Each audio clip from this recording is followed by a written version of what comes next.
représente le secteur centre-nord de la Manche et je suis basée à Saint-Lô. Bonjour, moi c'est Adeline Voisin, je suis aussi ergothérapeute à l'ADMR, basée sur le secteur centre-sud-Manche et je suis donc basée à Villedieu. Donc aujourd'hui à l'ADMR, on est 4 ergothérapeutes, donc le département est découpé en 4, donc nos 2 autres collègues sont basés sur Valognes et sur Avanches. L'ergothérapeute est un professionnel paramédical. On a pour objectif de proposer une prise en charge confortable et en sécurité pour tous, afin de contribuer d'un côté à la prévention des risques professionnels, mais également au bien-être de la personne accompagnée et bien sûr à son maintien à domicile à plus long terme. De manière globale, on va travailler sur la qualité de la prise en charge, tant pour le bénéficiaire, mais aussi pour toutes les personnes qui gravitent autour. Pour cela, on va utiliser plusieurs moyens. Dans un premier temps, on va réaliser une évaluation globale autour de la personne et de son autonomie. Ensuite, on va être amené à coordonner les informations avec toutes les personnes qui gravitent autour de la personne, notamment les aides à domicile, ainsi que les partenaires et les autres professionnels de l'ADMR. Et on va être amené aussi à faire des formations auprès des aides à domicile, ainsi qu'auprès du personnel administratif.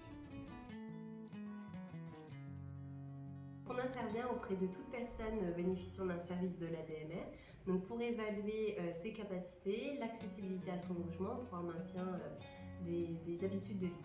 Donc on intervient également auprès des professionnels d'intervention de l'ADMR sur leur créneau à domicile pour les sensibiliser à l'autonomie de la personne dans un premier temps.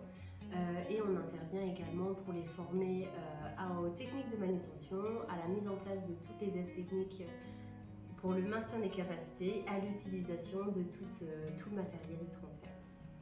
On va être aussi amené à intervenir auprès du personnel administratif de l'ADMR, notamment pour les sensibiliser aux impacts du vieillissement sur le maintien à domicile. L'objectif étant principalement de coordonner nos missions, donc que ce soit avec les référentes ou les chargés de secteur, pour avoir une complémentarité dans la prise en charge de la personne.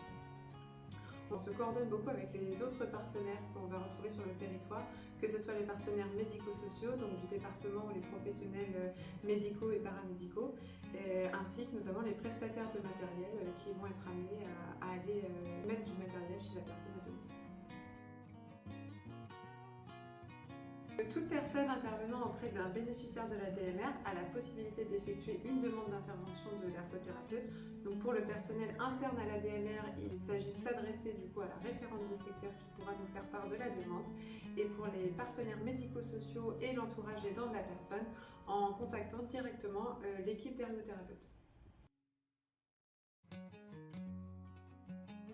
Donc les risques professionnels les plus fréquents vont être le port de charge, la répétitivité de mouvement, mais aussi toutes les autres actions qui vont amener aux troubles musculo-squelettiques. Donc nous, de nos côtés, ergothérapeutes, on va essayer de prévenir et d'être dans l'anticipation de ces TMS en organisant des sessions individuelles, mais également des sessions de groupe, en sessions de sensibilisation, mais aussi de formation, pour les aider à avoir un repérage précoce des difficultés à domicile, mais aussi pour la maîtrise des techniques de manutention et du matériel utilisé à domicile. Si vous observez des difficultés à domicile, n'hésitez pas à contacter le service Ergo. Merci de nous avoir écoutés. Merci.